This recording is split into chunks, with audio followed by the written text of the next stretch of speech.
Today on State Scoop's Priorities podcast, how vague BEAD guidance could lead to broadband disparities. Welcome to State Scoop's Priorities podcast. Every Wednesday, you'll get insights into the state and local government community, hear from top leaders, and learn about the latest news and trends across the industry. I'm Keely Quinlan, a reporter with State Scoop. Here's what's happening this week.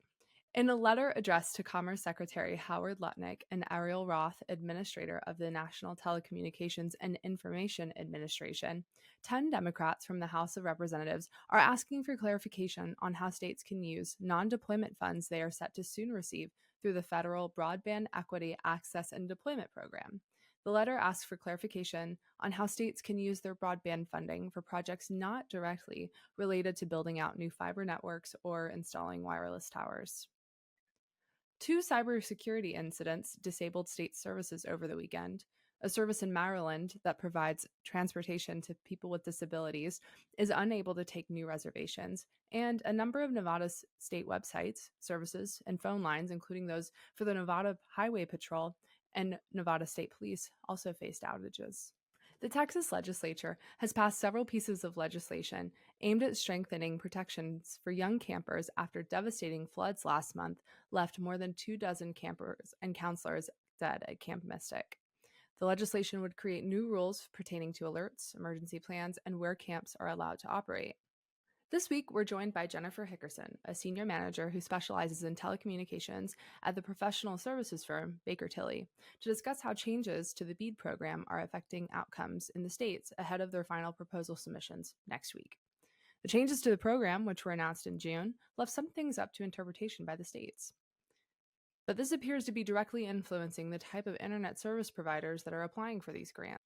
For example, in states like Tennessee and Texas, which emphasize the lowest cost in their evaluations, satellite internet providers bid heavily. But in states like Virginia and Vermont, which focused instead on the technical merits, a more diverse mix of fiber, fixed wireless, and satellite internet providers applied for BEAD funds. She talks us through how these interpretations are varying across the states and shares how the vague guidance could lead to disparities in broadband quality across the country. The BEAD program is the Broadband Equity, Access, and Deployment Program. It was the result of the $42.5 billion that were set aside in the Infrastructure and Jobs Act under the Biden administration in order to deploy broadband infrastructure primarily to every home and business in the United States. That was the purpose of the program and the funding.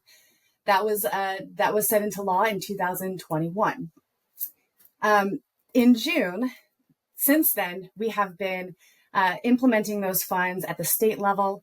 Each state is required to analyze their maps, their broadband serviceable locations to determine which locations are eligible for this funding, and then to run an application process in which providers can apply for this funding in order to serve those locations.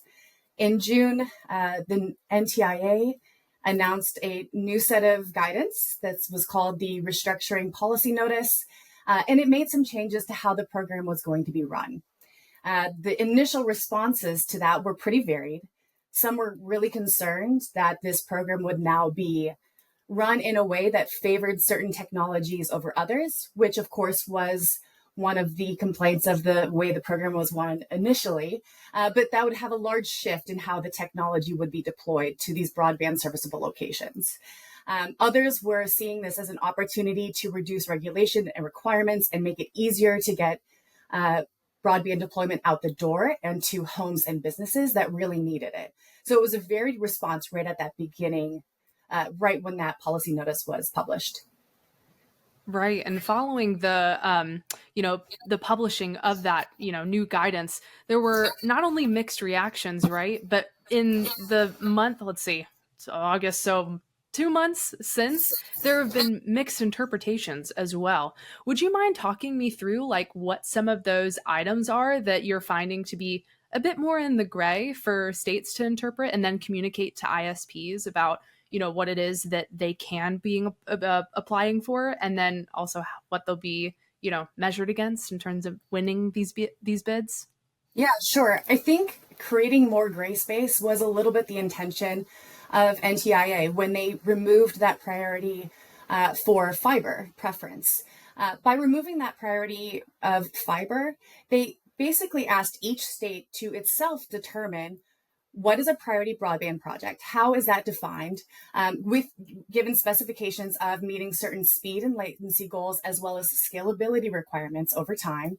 But that definition of what meets priority broadband project was taken out of NTIA and the program guidance and was put on the states to determine at a project by project basis.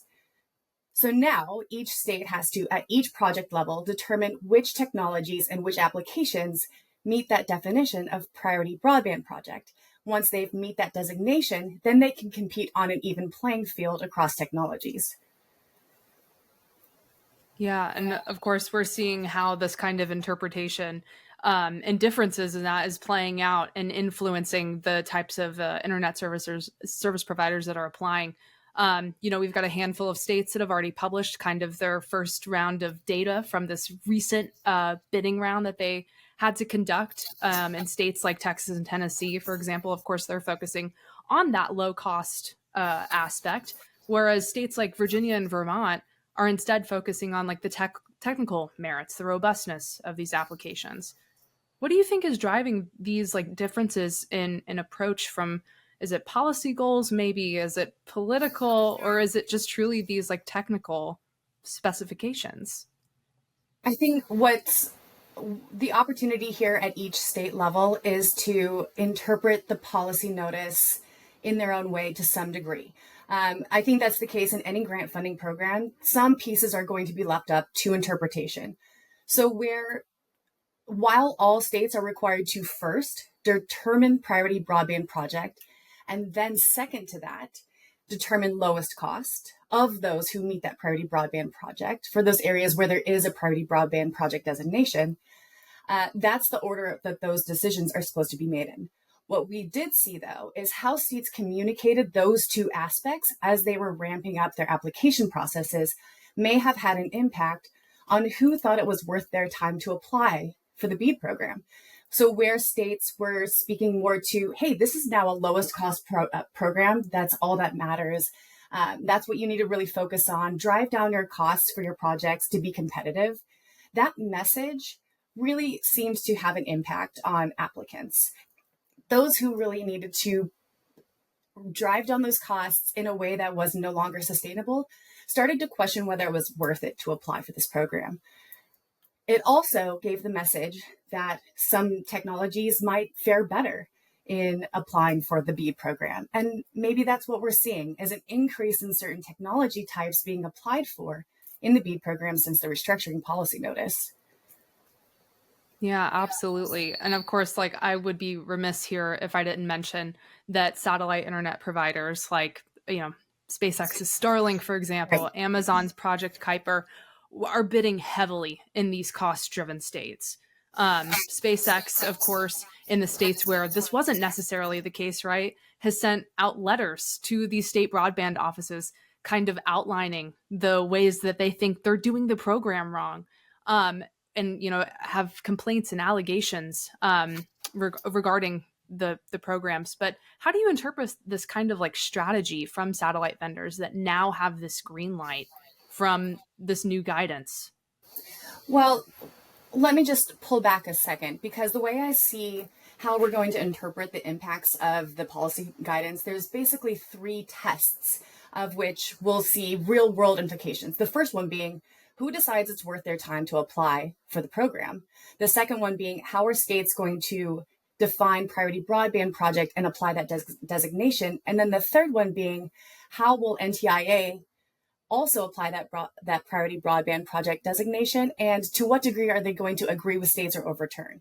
So what you just referenced is that first test. We are seeing a significant increase in applications from the satellite providers over large swaths of the states in the areas that they're applying for. That tells us that the way that they're interpreting that policy notice is more favorable for their technology types. The next question being, will states agree with them?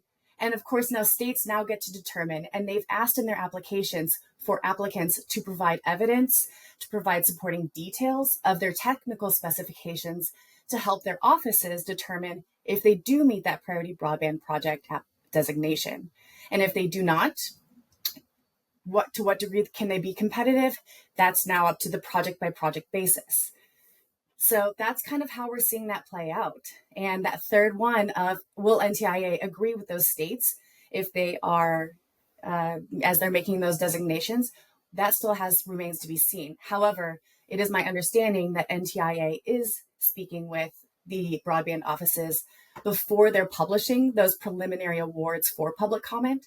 So to some degree, you might even interpret that they not necessarily have NTIA blessing per se, but at least NTIA is in the room having conversations with them prior to publishing those. Right, right. Well, that's an interesting point.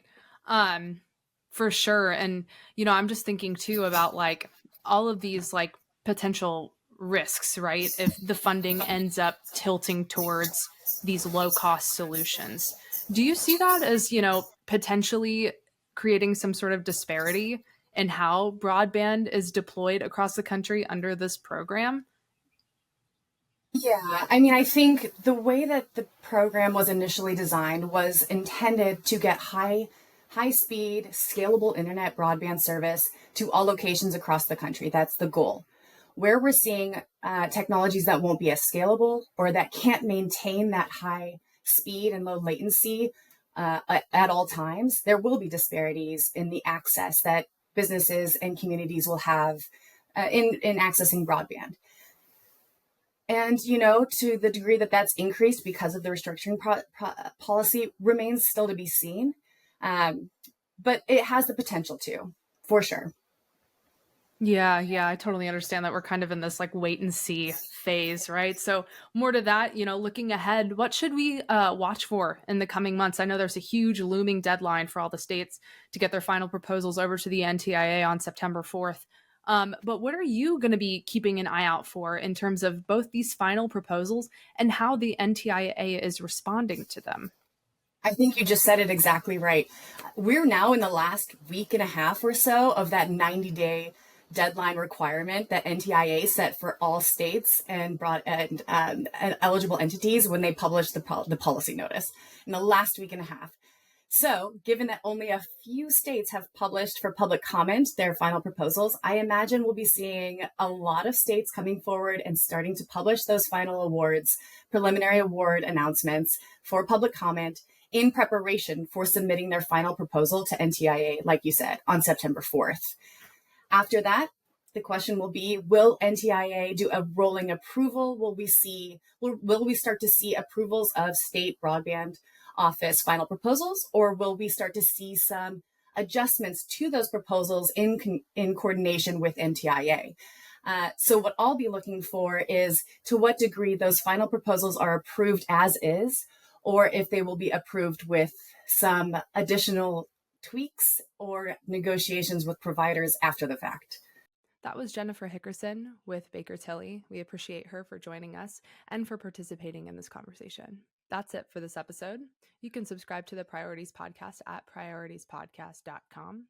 This is a recording production of Scoop News Group in Washington, D.C. Thanks to Adam Butler and Carlin Fisher for helping to put it together. And I'm Keely Quinlan. Thanks for listening.